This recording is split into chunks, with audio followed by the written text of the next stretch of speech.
하늘과 땅에 있는 아버지 본문 우리 14절 15절 먼저 올려보겠습니다. 이렇게 시작됩니다. 이러함으로 내가 하늘과 땅에 있는 각 족속에게 이름을 주신 아버지 앞에 무릎을 꿇고 비노니. 자, 지금 오늘 본문 14절부터 19절까지 이제 기도의 제목이 6가지로 나와 있어요. 16절, 17절, 18절, 19절에 각 한 절씩에 4가지 기도 제목을 담고 있는데, 그 기도 제목을 이야기하기 전에 무릎을 꿇고 비노니라고 말하기 전에 아버지 하나님, 그 기도의 대상을 수식하는데 하늘과 땅에 있는 아버지라고 그렇게 표현하고 있어요. 우리가 주기도문, 주님께서 너희는 이렇게 기도하라 가르치셨는데 주기도문은 그렇게 시작하죠. 하늘에 계신 우리 아버지. 자, 하늘이, 사도 바울은 셋째 하늘까지 올라갔다 그랬는데 비행기가 날아가는 공간, 그 다음에 대기권 바깥으로 공기가 없는 공간, 그 다음에 갤럭시, 은하계, 화성, 목성, 토성, 해왕성, 엄청나게 몇 억 광년이 걸린다고 하는 그 먼 거리까지 하나님이 어디에 계신 거예요? 그 어디에 계시다고 말할 수 없는 거죠. 그 우주 만물을 만드시니가 하나님이신데 인간이 지혜로 측량할 길이 없으니까 막연하게 스카이, 하늘에 계신 아버지, 우주를 창조하셨기 때문에, 사실 우주하고 하늘은 영 다른 개념이거든요. 우리가 바라볼 수 있는 인간의 썩어 문드러질 수밖에 없는 육체의 눈으로 바라볼 수 있는 한계는 그저 비행기 날아다니는 공간이 다지만 그것은 아무것도 아닌 공간이고 거기서부터 수억 광년을 가야 되는 그런 거리를 측량할 수 없는 위치를 만드시니가 하나님이시라고 하는 거예요. 그래서 하늘과 땅에 있는 아버지. 창세기 1장 1절에도 태초에 하나님이 천지를 창조해. 천지, 창조. 천지라는 게 뭐예요? 하늘과 땅. 근데 그 하늘은 우리가 갖고 있는 개념의 하늘이 아니라 엄청난 하늘이죠. 우주 공간을 뛰어넘는 하늘이죠. 그 다음에 창조라고 하는 뜻이 무엇이죠? 있는 것 갖고 만들어내는 거, 있는 재료 갖고 음식 만드는 걸 창조라고 하지 않아요. 그렇죠? 없는 것을 만들어내는 것을 지을 창자를 써갖고, 그렇죠? 지을조. 그래서 없는 것을 만드는 것을 창조하는데 하나님이 천지를 창조하셨다, 그렇게 말씀하고 있어요. 마지막 시대 요한계시록에 보게 되니까 그런 말씀들인데, 내가 보니 6째 인을 떼실 때 나타나는 자연계 현상인데 해가 검어지고 달은 온통 핏빛같이 되고 별들이 땅에서 떨어지고 하늘은 떠나가고 산과 섬들이 움직여진다 그랬어요. 그때 임금들과 왕족들과 장군들과 부자들과 강한 자들과 모든 종과 자유인이 굴과 산들의 바위 틈에 숨어 산들과 바위에게 말하되 우리 위에 떨어져 보좌에 앉으신 이의 얼굴에서와 그 어린 양의 진노에서 우리를 가리라 그랬어요. 계시록 6장 15절을 제가 올렸으니까 한번 보세요. 그래서 모든 천체의 변혁이 일어날 때 그 사람들이 세상 정권 잡아서 하나님 없이 자기가 하나님인 줄로 알았던, 예를 들면 김정은 같은 친구가 자연 전체에 하나님의 나타나심의 섭리를 보고 놀래가지고 제발 좀 우리를 가려달라. 하나님의 진노가 시작됐는데 보좌에 앉으시니 하나님, 그분의 얼굴에서부터 또 어린 양 예수 그리스도의 진노에서부터 우리를 가려달라 그래요. 그런데 가려질 수가 있을까요? 그렇죠. 진노에 그냥 노출돼서 망할 수밖에 없겠죠. 구약시대도 거짓 선지자들이 난무했는데 예레미야에서 보게 되면 그런 말씀이 있어요. 내 이름으로 거짓을 예언하는 자들에게 그들의 말이 내가 꿈꿨다 말하는 것을 내가 들었노라. 그들이 서로 꿈꾼 것을 말하니 그 생각인즉, 그건 그들의 생각이라는 것이죠. 그들의 조상들이 바알로 말미암아 내 이름을 잃어버린 것 같이 내 백성으로 내 이름을 잊어버리게 하려 함이라. 자꾸 거짓사들이 강단에 서가지고 꿈 얘기하는 거예요. 계시 얘기하는 거예요. 그래갖고 듣는 성도들 헷갈리게 만드는 거예요. 그래서 하나님을 섬기는 게 아니라 바알을 섬기게 하는 것이고, 그 꿈 얘기를 통해서 목사가 자기가 하고 싶은 소교의 목적을 달성하는 일에 그들을 울렸다 웃겼다 하면서 끌고 간다고 하는 건데, 오늘날 성령 사역하는 사람들이 대부분 이렇게 하고 있어요. 근데 이것이 오늘날만 있는 이야기가 아니라 예레미야 시대 때 있었던 이야기예요. 그리고 여호와의 말씀이니라 꿈을 꾼 선자들은 꿈을 말할 것이요 내 말을 받은 자는 성실함으로 내 말을 말할 것이다. 즉 두 가지 선지자가 있는데 맨날 꿈 얘기하는 선지자가 있고 하나님의 말씀을 그대로 예언의 계시를 설명하는 자들이 있다. 내 말을 말할 것이다 그랬어요. 그리고 끝절에 이렇게 써 있어요. 겨와 어찌 알곡이 같겠느냐 그래요. 가라지를 그대로 두지만 추수 때가 있어요. 그렇죠? 심판날이 있어요. 우리가 다 죽습니다. 그때 겨와 알곡이 어찌 같겠느냐 그래요. 마지막 날 추수일 때 알곡은 곡간에 들이고 겨와 쭉정이는 불에 태운다 말씀하시죠. 그래서 예레미야서 23장 24절에 띄워보면 이런 말씀으로 주님 설명하십니다. 여호와의 말씀이니라 사람이 내게 보이지 아니하려고 누가 자신을 은밀한 곳에 숨길 수 있겠느냐. 여호와가 말하노라 나는 천지에 충만하지 아니하냐 그래요. 하나님이 안 계신 곳이 없어요. 여러분들의 화장실 변기통 위에 앉아 계셔도, 설거지하고 계셔도, 길에 운전대 잡고 계셔도, 길을 걸어가고 계셔도 하나님이 안 계신 곳이 없어요. 우리 교인들은 깜빡깜빡합니다. 왜? 이 자리에 나와 앉아 계실 때는 하나님의 임재가 있는 것 같은 분위기인데 엘리베이터 타고 집으로 돌아가면 그 다음부터는 내 세상이에요. 하나님이 없는 삶을 사는 거예요. 부부지간에, 가정 안에서, 이웃과 사회 속에서, 직장생활 속에서 거의 하나님이 없는 것처럼 살아요. 그렇지 않습니다. 여러분들의 삶의 모든 영역에 천지에 충만한 하나님이 다 어디든 임재하고 계심을 믿게 되기를 바랍니다. 꼭 예배당 안에서만 하나님이 계신 게 아니라 여러분들의 삶의 모든 영역에 우리는 하나님의 피조물이에요. 하나님이 낯을 피할래야 피할 수가 없어요. 우리가 성경 공부할 때 하나님의 속성 배울 때 이런 거 배우죠. 하나님은 어떤 하나님이냐 그러면서 전지전능하신 하나님, 모든 걸 아시고 모든 것을 능력을 행하실 수 있는 하나님, 또 무소부재하신 하나님, 장소와 시간과 공간을 초월해서 안 계신 곳이 없는 하나님. 그렇죠? 전지전능성과 무소부재성이라고 하는 하나님의 속성은 제자 훈련할 때 성경 공부할 때만 배우는 하나님이죠. 그렇죠? 그리고 우리가 삶에 있어서는 그런 하나님으로 느끼지 못하는, 체득되지 못하는 하나님이죠. 그래서는 안 되는 거예요. 우리가 하나님 앞에만 무릎 꿇고 늘 24시간 주님을 모시고 살아가는 삶이 될 수 있기를 바랍니다. 사도 바울이 그래요. 무릎을 꿇고 비노니. 그런데 거짓 선자들 그렇고 많은 사람들이 무릎을 꿇고 비는데 선앙당 가서 빌고 정황수 떠놓고 빌고 비는 대상이 잘못되어 있는 경우들이 너무나 많아요. 사탄에게는 무릎을 꿇지만 하나님은 대항하는 어리석은 인생들이 얼마나 많은지 몰라요. 대표적인 사람이 아담과 하와 아니겠어요? 사탄의 말은 듣고 하나님의 말씀을 듣지 않고, 그렇잖아요. 하나님을 대항하고, 이것이 우리 인간들의 본래적 모습이에요. 끊임없이 인간은 조금만 살만 하면, 조금만 숨 마실만 하면, 조금만 기도 응답으로 숨 쉴만 하면 교만이 튀어올라서 하나님 없이도 내가 살 수 있을 것 같이 느껴지는 것이 우리 인간의 모습입니다. 에덴 동산이 너무 풍성하니까 나도 하나님과 같다는 생각 가지고 지혜와 총명이 뛰어나죠. 먹을 것이 풍성하죠. 그러니까 하나님 말씀 안 듣고 그게 하나님이 주신 은혜라고 생각하지 못하고 사탄의 속임수에 그냥 넘어가서 교만한 것이, 그래서 하나님은 제일 싫어하는 것이 교만이에요. 겸손한 자는 가까이 오게 하시는데 교만한 자는 하나님이 물리치신다 그랬어요. 어떤 살인죄, 간음죄, 무슨 극악무도한 죄를 지었어도 하나님이 물리친다고 하는 성경 구절은 아무데도 없어요. 누구든지 오라. 너희 죄가 주홍같이 붉을지라도 내가 신눈같이 하겠다. 누구든지 오라, 돌아오라 말씀하시는데도 불구하고 끌어안지 않고 돌아올 때 내팽개치겠다고 하는 말씀이 있어요. 교만한 자를 물리치시나니 그래요. 하나님은 교만에 대한 엘러지 반응이 있지요. 왜? 에덴 동산에서부터 아담과 하와한테 당한 경험이 있으시니까 교만한 인간을 가장 싫어하십니다. 그런데 인간은 끊임없이 교만하죠. 숨 쉴만 하면, 여유만 조금 있으면 타락하고 범죄하고 세상과 정욕대로 육체를 방치하기가 바로 인간이 하는 삶이라고 하는 거예요. 사도 바울은 끊임없이 무릎을 꿇습니다. 그리고 하나님 앞에 기도합니다.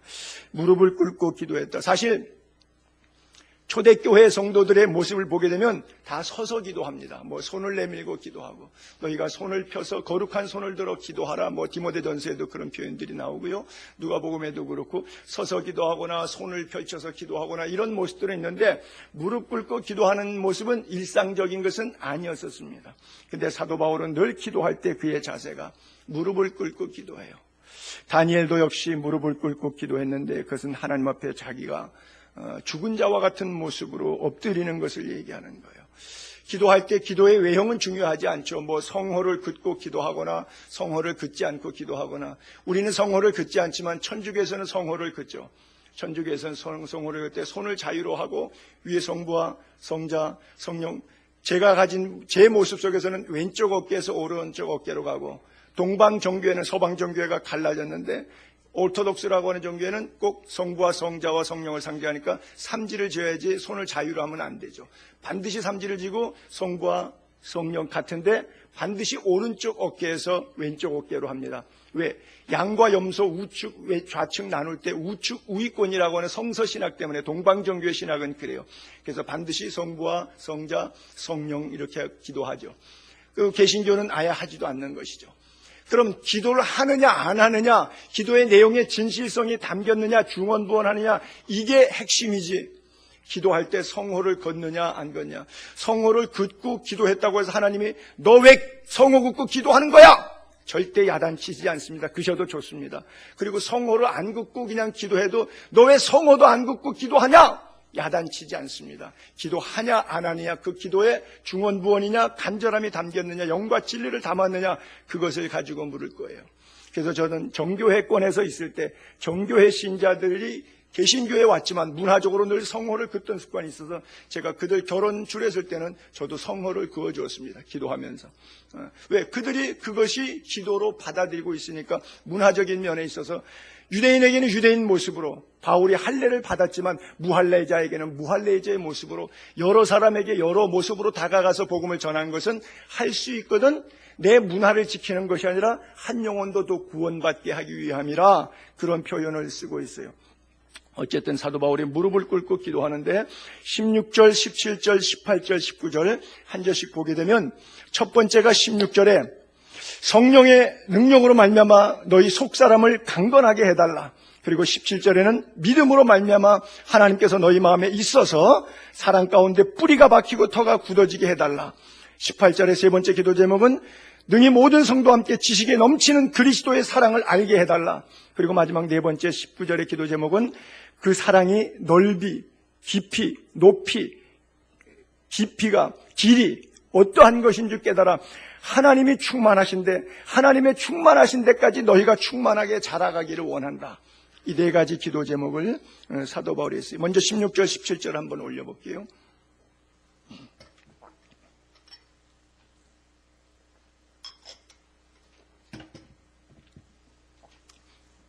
그의 영광의 풍성함을 따라 그의 성령의 성령으로 말미암아 너희 속 사람을 능력으로 강건하게 하시오며 믿음으로 말미암아 그리스도께서 너희 마음에 계시게 하시옵고 너희가 성령 사랑 가운데서 뿌리가 박히고 터가 굳어져서 그래요.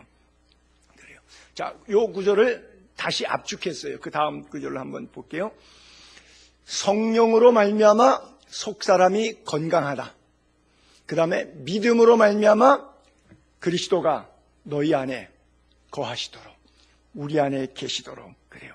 강한 그리스도인이 되라고, 강건한 그리스도인이 되라고 말했어요. 예수님도 베드로에게 부탁했잖아요. 시험에 들지 않게 깨어 기도하라. 근데 그가 시험에 들었어요. 말씀과 기도에 깨어 있을 때 우리는 강한 그리스도인이 될 수 있습니다. 여러분 솔직히 경험을 마음속에 질문해 보세요. 여러분들이 믿음이 강할 때가 언제였었습니까? 주일 빼먹고 성경 안 읽고 하나님 앞에 기도 안 할 때 그때 믿음이 강했습니까? 안 그러면 예배의 자리를 지키려고 노력하고 말씀 듣고 생활하면서도 힘들 때마다 하나님 도와달라고 기도하면서 주를 의지하며 나갈 때 그때 여러분들의 신앙이 건강성이 유지되었습니까? 솔직히 여러분들이 자문자답해 보세요. 말씀과 기도의 능력이 여러분들의 삶을 이끌 때 여러분들은 속사람이 날로 강건해졌을 것이고, 말씀과 기도가 등한이 되었을 때 여러분들은 세상 사람과 별 다르지 않게 살았을 거예요. 강한 그리스도인이 될 때, 성령으로 충만할 때만 가능한 겁니다. 그래요. 그래서 에베소서 5장 18절에 술 취하지 말라 이는 방탕하기 때문에 너희는 반대로 오직 성령으로 충만함을 받으라 그랬어요. 초대교회 성도들이 순교의 현장에 끌려가면서도 그토록 강하고 기쁨으로 죽음을 이길 수 있었던 비결이 무엇입니까? 성령 충만함 아니었습니까? 사도 바울이 다메섹에서 깨진 다음에 순교할 때까지 한 번도 업앤다운 하지 아니하고 시종 일관 밑붐으로 주를 섬길 수 있었던 고난을 하나님의 영광으로 재해석해서 어떤 환난과 역경이 와도 믿음으로 승리할 수 있었던 그 비결의 강한 힘이 어디에 있었습니까? 다메섹 도상에 있을 때 아나니아가 그가 장님 되었을 때 3일째 빈을 벗는 날 기도합니다. 그러하여 안수기도할 때 성경은 사도행전 9장 17절에 이렇게 쓰여 있습니다. 아나니아가 그에게 안수하여 이르되 형제 사오라 주 예수께서 나를 보내어 너를 다시 보게 하시고 3일 동안 장님 됐잖아요. 그리고 성령으로 충만하게 하신다. 이렇게 써 있어요. 사도 바울이 이때 성령의 충만함을 입습니다. 여러분, 그 후에 사도 바울은 날마다 성령의 재충만을 입기 위해서 성경을 읽고 또 있습니다. 그의 서신, 마지막 최후 서신, 죽음을 앞두고 디모데후서를 썼을 때 디모데에게 부탁합니다. 너는 빨리 내게 속히 오라. 특별히 춥다. 겉옷을 가지고 오라. 그리고 책을 가져오라. 양피지에 쓴 것을 가져오라. 성경을 가지고 오라고 하는 것이죠. 죽을 날이 며칠 안 남았는데도 마지막 순간까지, 임종의 순간까지 기도하면서 무엇을 요청하고 있어요? 성경을 요청하고 있어요. 말씀을 요청하고 있어요. 그래요. 마지막 순간까지 승리할 수 있는 비결은 성령으로 충만하는 것입니다. 믿음으로 말미암아 그리스도께서 너희 마음에 계시게 해달라 그랬어요. 여러분 안에 그리스도가 계십니까? 여러분 안에 그리스도가 계셔서 아마 이 자리에 오신 것이 아닌가 저는 그렇게 확신합니다.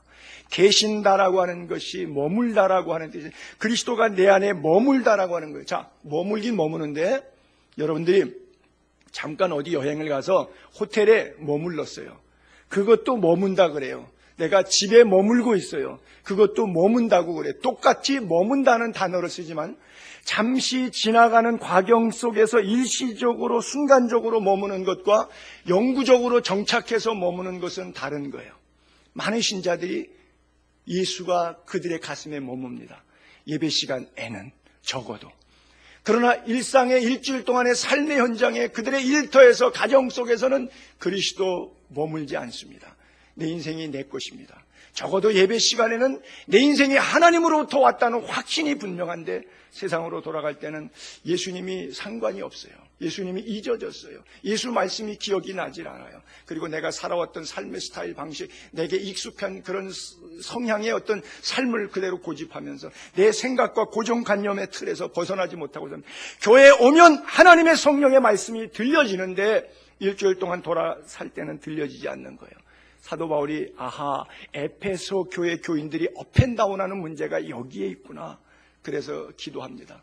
하나님, 믿음으로 말미암아 저들 속에 꼭 계세요. 믿음으로 말미암아 그리스도께서 너희 마음에 계시기를 바란다. 그리고 그들을 위해서 진정으로 기도해 주고 있는 거예요. 주님이 여러분들의 삶에 모시고 여러분들이 안에 주님이 거하시는 은혜가 365일 24시간 내내 있게 되기를 바랍니다. 예전에 제가 연극할 때 크리스마스 때 촌극 가운데 그런 제목이 하나 있었어요. 빈방 있습니까? 지금도 그 연극은 아마 교회마다 성탄절 때 많이 사용되고 있을 거예요. 그 대본에 마리아와 요셉이 방을 찾아 막 돌아다니는 거예요. 근데 여기 가도 물어봐도 방이 없대요. 저기 가도 물어봤대. 몇 군데를 다니다가 이제 길에 지쳤어요. 해산하려고 그러고 마리아는 아파하고 고통하는데, 근데 그것을 맡긴 선생님이 거기 장애아가 하나 있었는데 다른 대사는 길게는 못하지만 그 장애아도 전체 이 연극에 참여시키게 하려고 너는 간단한 거 한마디만 해라. 방 있냐고 물으면 한마디 없습니다. 그 대사만 시켰어요. 그 정도는 지체장애가 있어도 할 줄로 알고. 근데 연극이 시작돼서 이 연극 방 있냐고 찾다가 지친 모습으로 왔는데 이 아이에게 묻는 거예요. 빈 방 있습니까? 그랬더니 하인 아이가 이 장애아이가 나와서 없습니다 한마디 해야 되는데 얘가 너무 불쌍한 그 분위기에 연극에 도취돼서 예, 있습니다. 우리 방, 제 방 쓰세요. 연극이 다 망가지고 왁 하고 웃었지만 얼마나 감동적인 이야기예요. 그래요. 그 주님을 위해서 빈 방, 베들레헴에 예수님이 정작 머무실 방은 없었지만 여러분 안에 그 주님을 모실 수 있는 방이 있게 되기를 바랍니다. 그래요. 믿음으로 말미암아 그리스도께서 너희 마음에 계시게. 고린도후서 13장 5절 한번 볼게요. 너희가 믿음 안에 있는가? 예수님 모셨는가? 이거예요. 너희가 믿음 안에 있는가? 너희 자신을 시험하고 너희 자신을 확증하라. 예수 그리스도께서 너희 안에 계신 줄을 너희가 스스로 알지 못하느냐? 그렇지 않으면 너희는 버림받은 자니라. 자, 저게 고린도 교회에 보내다는 편지를 여러분 배경을 잘 이해하실 필요가 있어요. 방언하는 자들이에요. 신비하는 자들이에요. 은사 있는 자들이에요. 고린도서 13장 사랑장에 올렸던 고린도서 12장, 13장, 14장 은사 활용 방법에 왜 은사가 너무 풍성하다 보니까 교회 기적이 너무 많이 일어나다 보니까 그것이 성서적으로 어떻게 활용해야 되는 것을 잘 가르쳐준 교인들이 바로 고린도 교인이에요. 그럼 고린도 교인들만큼 영적 세계에 대해서 깨어있는 지각력이 있고 판단과 분별이 영분별의 은사가 있었던 사람들이 많지 않아요. 일반 교회들이 아니에요. 고린도 교회의 특수성은 엄청난 영적으로 앞서가는 사람들이에요. 그 사람들에게 바울이 뭐라고 말하고 있어요? 너희가 믿음에 있는가? 시험해보고 확증하라는 거예요. 왜요? 믿음은 입술로 고백되는 것이 아니라 구원은 입술로 받는 것이 아니라 삶으로 나타난 열매를 보면 구원 받았는지 안 받는지 알 수 있으니까 믿음이 있는 사람인지 없는 사람인지 한번 확정해 보려는 거예요. 예수님께서 포도나무의 비유를 통해서 제자들에게 이런 설교를 하셨죠. 요한복음 15장 5절부터 보게 되면 나는 포도나무 너희는 가지 그가 내 안에 내가 그 안에 거하면 사람이 열매를 많이 맺을 수 있다. 나를 떠나서는 너희가 아무것도 할 수 없다. 너희가 내 안에 거하고 내 말이 하나님의 말씀이 너희 안에 거하면 능력이 나타난다. 무엇이든지 원하는 대로 구하라. 그러면 이루어진다. 내가 이것을 너희에게 말하는 것은 내 기쁨이 너희 안에 있어 너희 기쁨을 충만하게 하려 함이라 그랬어요. 에베소서를 쓰는 사도 바울의 핵심 내용이 바로 이거예요. 그리스도의 내주하심, 그리스도의 내주하심, 주님이 내 안에 거하시는 것, 이것이 사도 바울의 기도의 핵심 내용인 거예요. 여러분, 단순히 예수의 제자로서 예수를 닮는다, 예수의 교훈을 듣는다, 예수의 성품을 닮아간다, 그것만을 이야기하는 것은 아닙니다. 이것은 죽은 소크라테스의 제자들도 그 영향이 지금도 미쳐지고 있어요. 단순한 그 영향을 따르겠다는 게 아니에요.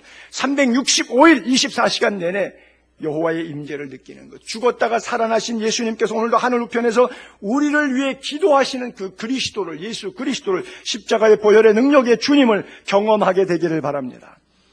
물론 우리가 살아가는 이 나그네 인생길의 삶은 이 에페소 지역의 크다 에페소의 아데미오 우상으로 가득했던 에페소 지역 성도들과 다르지 않습니다. 여전히 날마다 사탄이 우리를 억압하고 병들게 하고 시험들게 하고 이 사탄의 실체에 대해서 정확하게 사도 바울은 표현해주고 있어요.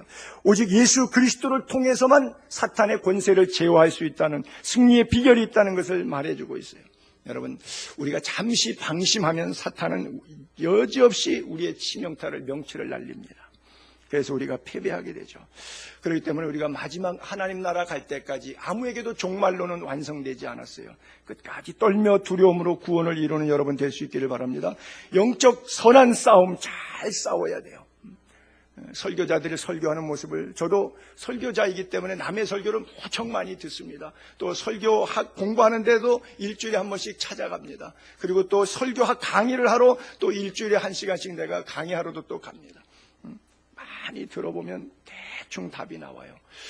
종말론적 신앙이 있는 사람인지 아닌지, 그리고 종말론을 이야기하지만 종말을 빙자해서 성도의 돈을 괄치하는데 관심이 있는 메신저인지 금방 들어보면 답이 나와요.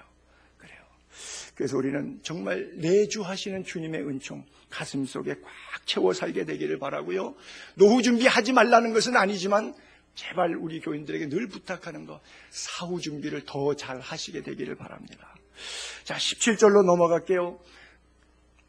너희가 사랑 가운데서 뿌리가 박히고 터가 굳어져서, 사랑 가운데서, 에베소 교회는 잃어버린 첫사랑 때문에 주님의 진노를 받았는데, 책망을 받았는데, 사랑 가운데서 뿌리가 박히고 터가 굳어져서, 뿌리가 박히다, 어떤 원예적인 그런 표현이죠. 원예적인 표현이라 그러면 아마 우리 유철한 장로님이 원예는 전공이시죠. 또 터가 굳어졌다. 터가 굳어졌다 그러면 건축적인 그런 의미인데, 또 우리 김기철 장로님이 저거 전공이시죠. 두 분은 더 이렇게 깊게 이해될 수 있는 그런 메시지예요. 우리가 사랑 안에 거하는데 이 사랑이 찰랑찰랑거리는 게 아니라 뿌리가 깊이 박히고 터가 굳어지는 거예요. 기초공사 터가 굳지 않으면 거기다가 빌딩 세우면 비바람이 나고 창수가 나면 그냥 쓰러지는 것이죠. 대한민국의 제일 높은 빌딩이 무슨 빌딩이죠? 그 123층이죠. 123층. 제가 인터넷에 들어가서 높이를 한번 얼마나 되냐고 물어봤더니 인터넷에 요즘 답을 잘 줘요. 35도구만요. 555. 외우기도 쉽더라고요. 층수도 1, 2, 3, 1, 2, 123층인데다가 높이는 555m더라고요. 그래서 또 물어봤어요. 세계에서 제일 높은 빌딩은 어디냐 그랬더니 828m짜리 두바이에 있는 거. 우리가 5위인데 1위는 엄청 차이가 나더라고요. 828m니까 부르즈 칼리파라고 하는 그 두바이에 있는 빌딩이죠. 그래요. 나무 가운데는 저도 이제 우리 식구들하고 예전에 세코이아 파크를 한번 간 적이 있었는데 저널 쇼먼호라고 해서 그 발견한 선장의 이름을 따서 이름 붙이긴 했는데 보통 거기 가면 100m 넘는 나무들이 많은데 제일 높은 나무가 115m예요. 115m. 옛날에 초등학교에서 100m 달리기 할 때 보면 마당이 좁아가지고 직선으로 못 달리고 이쪽 면과 저쪽 면에 대각선으로 이렇게 선을 그어놓고 달리고들 이랬었는데 나무가 이렇게 쓰러지면 115m 옆에 가가지고 쓰러지거든요. 그래서 그때 갔을 때 제가 안내원한테 물어봤어요. 야, 이 목재 갖고 집을 지면은 얼마나 질 수 있냐니까 이 나무 하나 갖고 집을 5채를 지을 수 있대. 목재 주택을. 엄청나게 크죠. 그리고 지구상에서 가장 오래 살았던 나무가 캘리포니아에 있는데 4848년 살았더라고요. 오래 살았죠. 그래서 그 나무 이름을 재밌게 졌더라고요. 미국 사람들이. 무드셀라 트리. 무드셀라. 사람 가운데 제일 오래 산 인간이 969세 무드셀라거든요. 외우기도 좋아. 그래서 미국 캘리포니아주에 요한이라고 하는 곳에 있는데 그렇더라고요. 무드셀라 트리. 그래요. 어쨌든 뿌리가 박히고 터가 굳어져서 중심이 뭐예요? 안 보이는 부분이에요. 기초 부분이에요. 뭐 사랑한다고 입으로 떠들면서 자랑하면서 얄팍한 그런 내용의 사랑이 아니라 뿌리가 깊이 내리는 것. 확고한 신앙의 토대. 마치 복 있는 사람 시편 1편에 맞춘 것처럼 시냇가에 심기운 나무. 시절을 쫓아 가시를 맺는데 그 잎사귀가 마르지 않과 같은, 마르지 않는 것과 같은. 그래서 보이는 사랑이 아니라 제자랑하고 말지 않지 않은 그런 사랑이 아니라 뿌리 깊은 사랑, 잔잔한 감동을 주는 은밀하고 저력이 있는 깊은 사랑. 이것을 사도 바울이 표현해주고 있어요. 깊은 사랑에 뿌리가 박히고 터가 굳어지기를 바란다 그랬어요.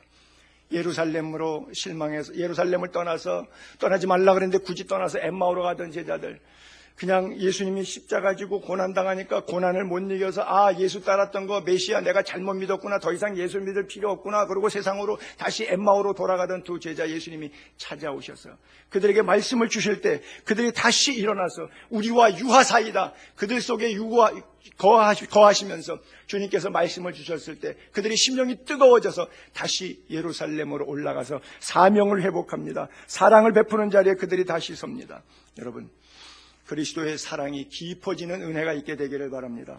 이것은 남에게 당신 깊어지시오라고 요구하는 것이 아니라 여러분 각자가, 우리 모두가 서로 깊어져야 할 줄로 믿습니다. 남에게 사랑 요구하고 사랑 타령하는 사람 중에 사랑 있는 사람을 제가 아직까지는 못 봤어요. 자꾸 사랑 타령하는 사람은 그 사람이 이기적이기 때문에 사랑 타령하는 거예요. 제가 23년 집시촌 목회하면서 제 사역의 중심은 구제사역이었어요. 구제사역 10번 주면 한 번도 고맙다고 한 적 없어요. 11번째 또 내놔라고 하는 것이죠. 그리고 어떤 특별한 가정에 더 많은 사랑함을 입어서 더 많은 구제와 사랑을 베풀었던 가정일수록 다른 가정에 사랑을 베풀면 그것 갖고 난리가 나요. 왜 우리 안 주고 저 집 갔다가 줬냐고 그냥 뒤집어지게 싸울 듯이 달려들어요. 그동안에 잘해준 건 아무 소용이 없어요. 헛수고가 되는 것이죠. 이것이 바로 인간적인 사랑이에요. 남에게 사랑을 요구하는 자가 아니라 남에게 사랑을 베푸는 자가 될 수 있기를 바랍니다. 그래서 사도 바울이 또 이런 기도 제목을 18절에 이어서 내놓는 거예요.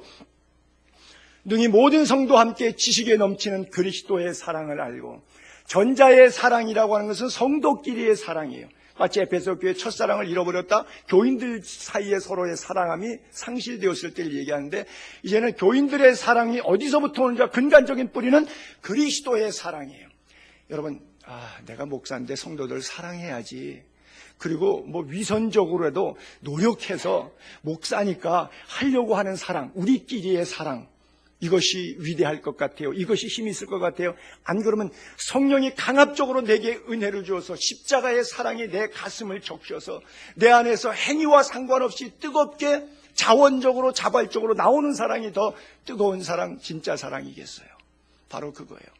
우리끼리 하는 사랑은 교인끼리 싸우면 안 되니까 잘 지내야지, 이런 단순한 지식적 이론적 사랑일 수는 있어요. 그 사랑도 필요하기 때문에 뿌리가 박히고 터가 견고하게 내려가서 행위를 떠나서 뿌리까지 있는 깊은 사랑이길 원한다. 그러나 그 사랑의 근본은 어디에 있느냐? 너희 모든 성도와 함께 성도끼리 사랑을 뛰어넘어 지식에 넘치는 이 지식이라고 하는 것은 단순한 지식이 아니라 체험적인 지식이에요. 그리스도의 사랑을 아는 것. 여러분, 어린애가 만지지 말라 하는데 뜨거운 난로에다 갖다가 손을 댔어요. 손을 딱 쥐고 나니까 물집 생기고 고생했단 말이에요. 그 다음에는 갖다가 손 붙잡아서 난로에다가 댈라 그래도 이 아이가 막 울면서 안 된다고 난리를 쳐요. 왜요? 옛날에 말로 가리켰을 때는 말 안 듣고 대더라고요. 손을 갖다 대더라고요. 근데 이제는 갖다 대도 알아서 안 해요. 그렇죠? 단맛, 떫은 맛, 쓴맛, 말로 설명해서 교과서에서 이론적으로 배울 수 없는 부분들이에요. 그리스도의 사랑이라고 하는 것은 그거예요. 아무리 목사가 설교해도, 교회를 20, 30년 다녔어도, 성경을 읽었어도 지식적으로 성경 공부해서 제자 훈련해가지고 얻을 수 있는 것은 나의 삶의 힘과 능력이 되지 않습니다. 그리스도의 사랑이 나를 강권하게 될 때, 그 사랑에 취할 때, 십자가에 가까이 나아갈 때 온전히 우리는 변화될 수 있고 지정이 하나님, 인격적으로 하나님의 사랑을 경험할 수가 있습니다. 사도 바울이 지금 그 사랑이 너희 가운데 있기를 원한다고 기도하고 있어요. 진정 그리스도의 사랑을 아는 사람은 이 사랑의 실천자가 되지 말라고 해도 되게 되어 있어요. 예수님 설교 가운데 그런 비유 있었잖아요. 1만 달란트 빚진 사람이 탕감할 길이 없으니까 좀 봐달라고 그랬더니 예수님께서 자비를 베풀어서 임금이 봐줬어요. 그랬더니 이 친구가 좋아갖고 뛰어나가서 나 구원받았네, 너 구원받았네 행복해가지고 자유를 노래하며 나가다가 자기에게 100데나리온, 10,000분의 1도 안 되는 자기에게 그 100데나리온 빚진 자를 만나니까 돈 내놔! 안 내놓으면 너 그동안에 내놓을 때까지 너 우리 집 창고에 들어가서 있어. 처박아 놨어요. 동네 사람이 보니까 너무 안쓰러운 거예요.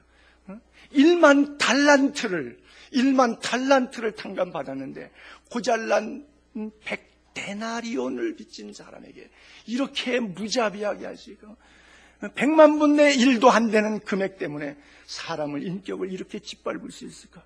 자기가 받은 은혜 생각하면 어떻게 함부로 이렇게 주둥이를 놀릴 수 있을까? 분노가 일어났어요. 그가 다시 고발했더니 빚 탕감 받은 거 다시 원이치, 너 다 갚을 때까지 오게 놓고 넌 못 나온다 그랬어요. 어쩌면 이것이 우리들의 삶의 비유적인 메시지일런지 모르겠습니다. 왜 주님께서 이런 설교를 우리에게 하셨는지요. 사랑은 감정뿐만이 아니라 지극히 이성적인 면도 있음을 기억하게 되기를 바랍니다. 우리끼리의, 성도끼리의 사랑에서 그리스도의 넘치는 사랑, 십자가의 사랑까지 나아가게 되기를 바랍니다. 제 개인적인 결혼 이야기를 해서 죄송하긴 한데, 제가 결혼 후에 신혼여행을 그리스로 오면서, 한국에서 결혼했으니까 싱가포르 순복음교회에서 집회를 했습니다. 강사 대접하는 집사님이 그런 얘기, 제가 이제 뭐 결혼 얘기 나오다 보니까 사적 얘기니까 뭐 2시간 만난 지 2시간 만에 결혼 결정해서 이렇게 하게 됐다고 했더니, 뭐 사모님이 굉장히 이뻐서 마음에 쏙 드셨나 봐요. 뭐 이런 얘기를 하길래, 그래서 저희는 사랑으로 결혼한 것이 아니라 이성으로 결혼한 겁니다 그랬어요. 선교 의지와 순종 의지에 의해서 의지로 결혼한 것이라고. 그때 우리 사람이 그 얘기를 듣고 조금 불쾌했는데 그것을 본인이 이해하기까지 20년도 더 걸렸어요. 지금은 맞다고 그래요.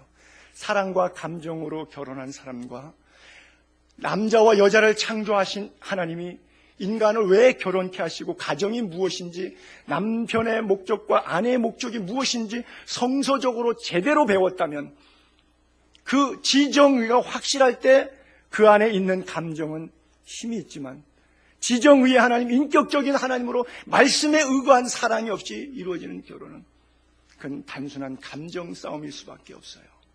여러분, 성경은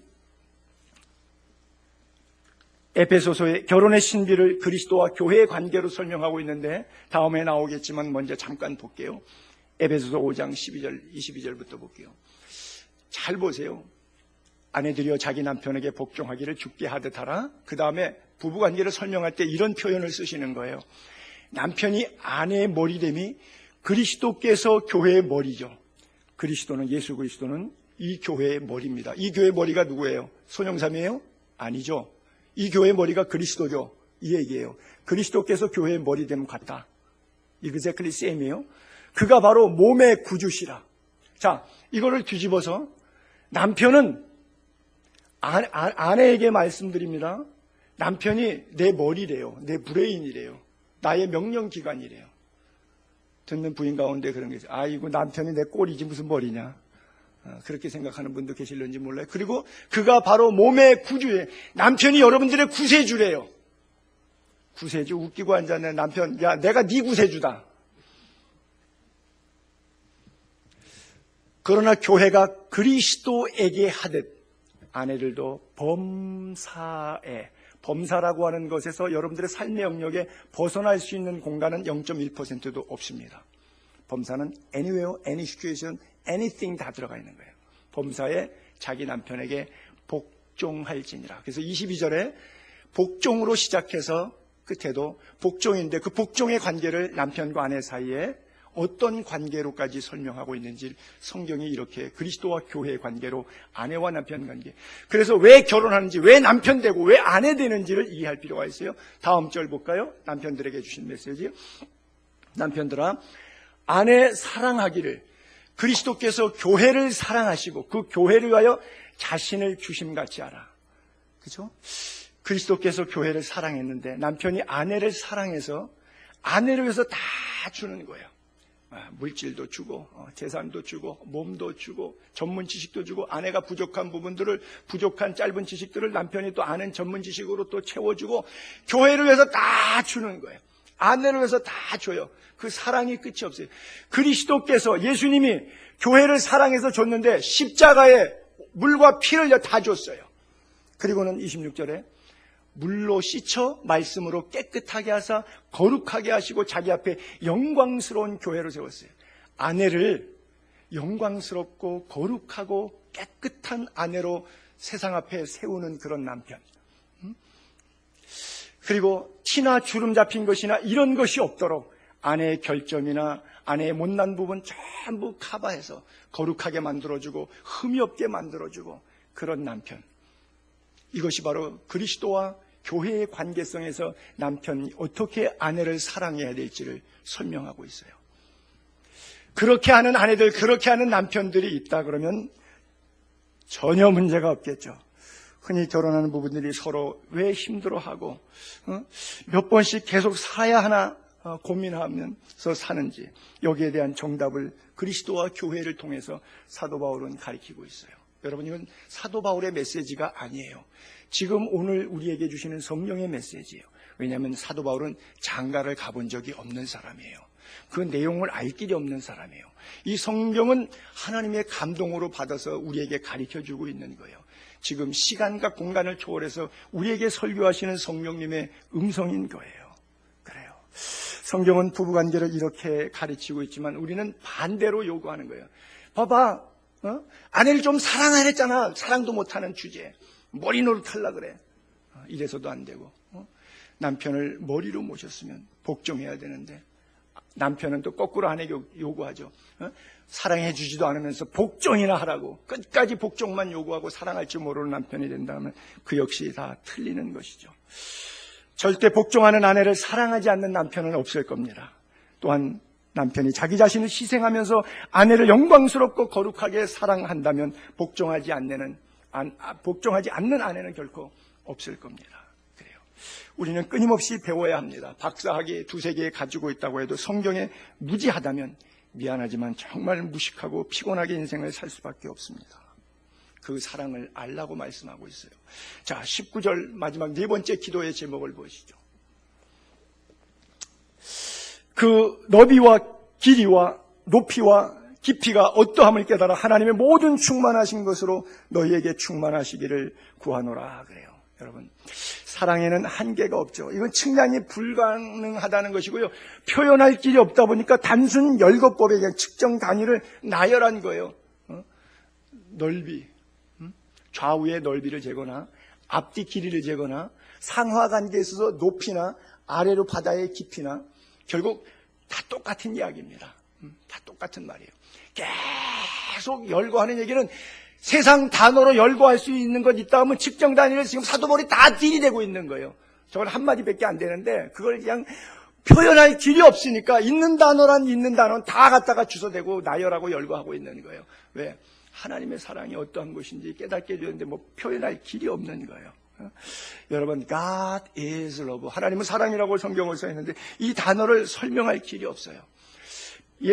베들레헴에 예수님 태어나신 말 구유에서 골고다 십자가 지신 예루살렘까지 거리를 측정하면 탄생지에서 십자가 포인트까지 20km밖에 안 됩니다.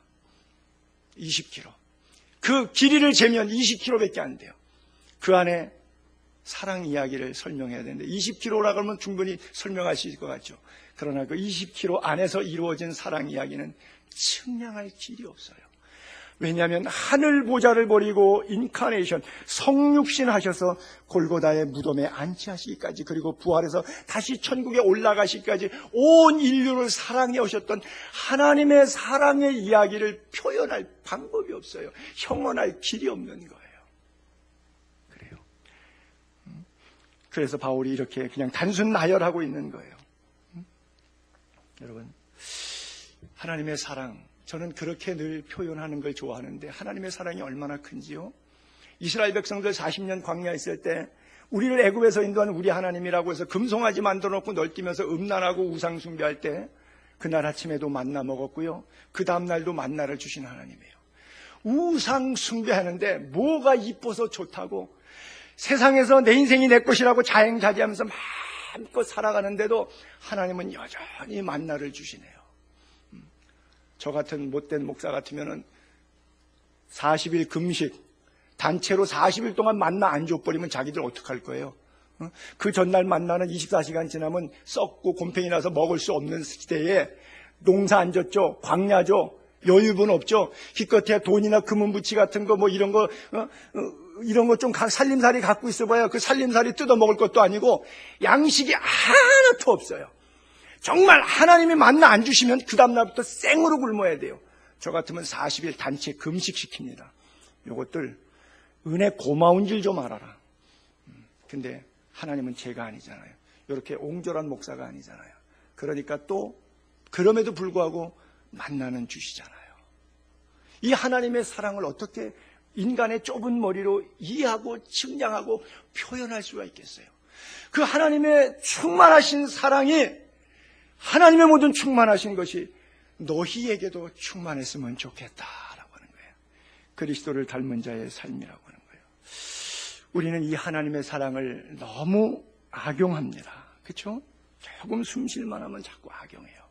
우리는 모든 시대, 모든 곳, 모든 교회는 끊임없이 자신이 성찰되어지고 개혁되어지고 갱신되고 회개되어야 합니다. 교회가 아무리 더러워졌다고 해도 하나님이 버리셨다고는 생각되지 않습니다. 때때로 그 교회를 징계하시고 채찍질하시지만 그럼에도 불구하고 우리를 여전히 사랑하시고 회개하고 돌이키기를 원하신다는 것을 깨닫게 되기를 바랍니다. 왜냐하면 교회는 역사의 중심이기 때문에 그래요. 역사라고 하는 것을 영어에서 히스토리라 그러죠. 근데 그것은 두 단어가 붙은 거예요. His story. 역사는 뭐예요? 그분의 이야기예요. 예수 그리스도의 이야기가 바로 역사입니다. 예전에 남한에 내려왔던 그 주체사상을 만들었던 황장엽 씨가 뉴욕에 갔을 때 목회자들 모임에서 그런 얘기를 했어요. 뉴욕판 한국일보 신문에 떴던 기사 내용인데 교회가 유일한 희망입니다. 교회가 유일한 대안입니다. 그랬어요. 북한의 잘못된 정치를 고발해서 어떻게 남북협력관계에 있어서 새로운 이정표를 찍어야 될 것이라고 생각하고 자기 나름대로 해서 통일의 주체가 되고 마중물 역할을 해보려고 내려왔는데 그렇지 못했죠. 안가에 잡혀 있으면서.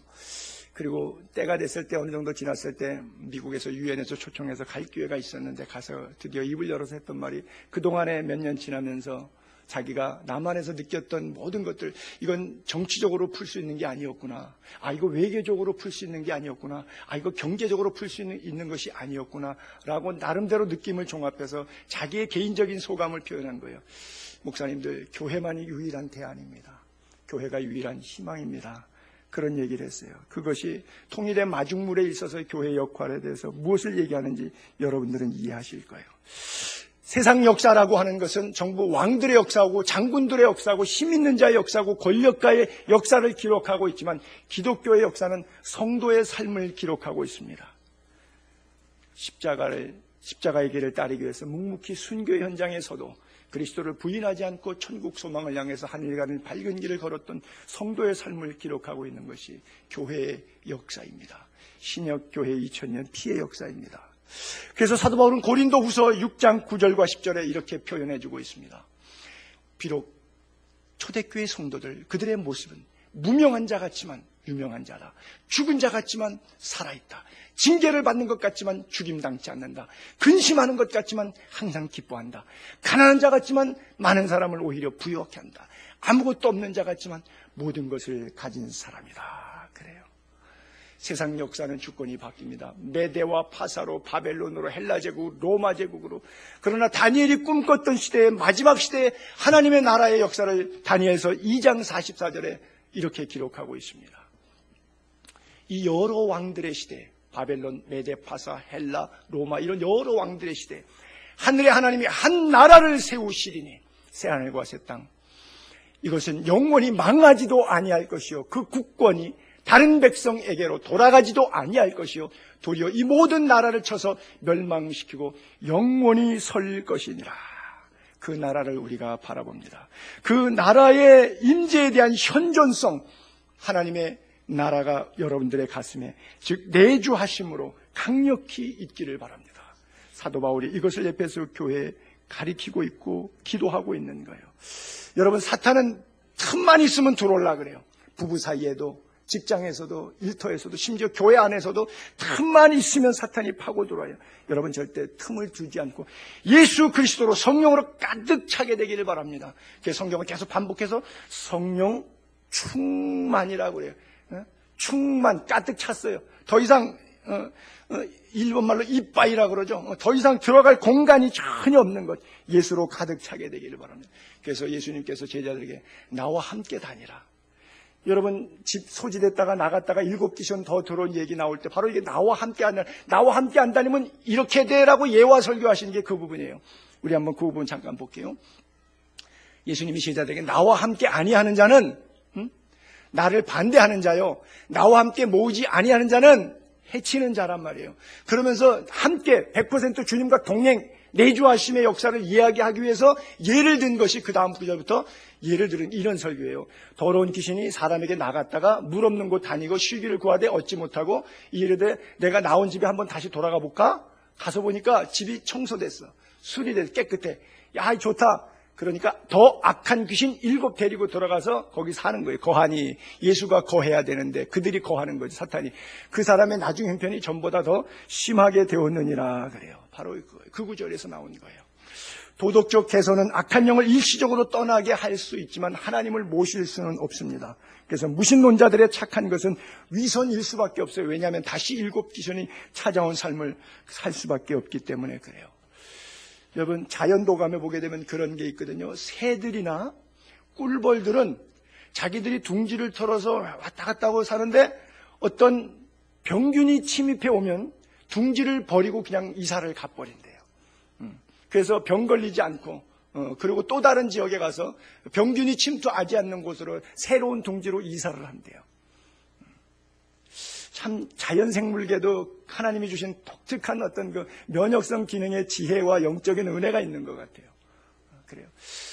우리가 지금 행하고 있고 살아가는 삶의 라이프 스타일에 사탄이 우리를 침투해두면 우리는 과감히 내려놓고 하나님과 새하늘과 새 땅을 향해서 나아가는 과거의 죄를 벗어버리기 위해서 그 자리를 털고 일어나는 은혜가 있게 되기를 바랍니다.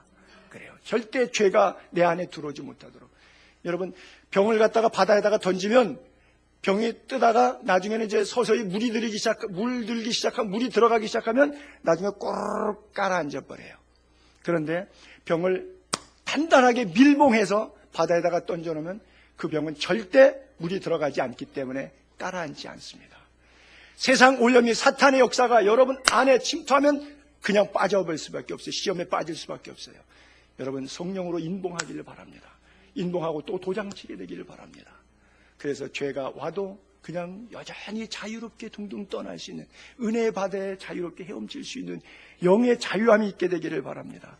세속에 물들지 않는 신실한 그리스도인, 경건한 그리스도인 될 수 있기를 바랍니다. 그래요. 복음의 능력은 우리에게 늘 새로운 능력을 주십니다. 복음은 하나님의 능력임을 믿게 되기를 바랍니다. 이사야서 40장 28절부터 이런 표현 쓰죠.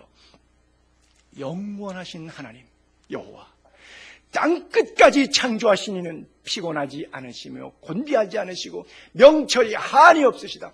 피곤한 자에게 능력 주시고 무능한 자에게 힘을 더하시나니 소년이라도 피곤하고 곤비하고 장정이라도 넘어지고 쓰러지지만 오직 여호와를 앙망하는 자는 새 힘, 뉴 파워 얻을 독수리가 날개 치며 올라감 같을 것이요 다른 박질하여도 곤비치 아니하겠고 걸어가도 피곤치 아니하리로다. 할렐루야. 그래요. 말씀을 정리하면서 사도 바울의 4가지 기도 제목 한번 문자로 점검해 볼게요. 자, 바울의 기도 제목 우리 16절부터 19절까지 4가지. 이것이 여러분들에게 바울의 기도 제목이 아니라 여러분들의 기도의 제목이 되기를 바랍니다. 속사람이 내주하심으로 건강하게 되도록, 여러분들의 속사람이 건강하도록, 저건 성령으로 가능한 거예요. 그 다음에 믿음으로 말미암아 그리스도께서 여러분 안에 내주하셔서 사랑 안에서 뿌리가 박히고 터가 굳어 찰랑찰랑하는 입술로 떠들어대는 그런 사랑 말고, 남을 비난하기 위해서 사랑 있니 없니 사랑 타령하는 그런 사랑 말고, 내 사랑의 뿌리가 깊이 박혀서 말없이 잔잔히 흐르는, 여러분 물이 깊을수록 수면에 흐르는 수압의 능력과 스피드는 엄청난 겁니다.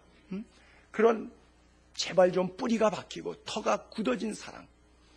그 다음에 3번째 기도의 제목은 그리스도의 사랑, 어떤 것인지 내가 생각하는 개념적인 사랑이 아니라 십자가의 사랑을 체험해서 정말 성경적인 사랑을 실천할 수 있는 능력이 있도록, 그리스도의 사랑을 성경적으로 알 수 있도록. 그 다음에 4번째가 하나님의 충만하심까지 우리도 충만해요. 거의 불가능한 이야기잖아요. 하나님의 충만하심에 어찌 감히 죄 많은 인간이 그 충만에 올라갈 수 있겠어요. 그러나 성령의 도우심으로 우리가 올라갈 수 있어요. 그것을 사도 바울이 기도했다는 것은 가능하다는 겁니다.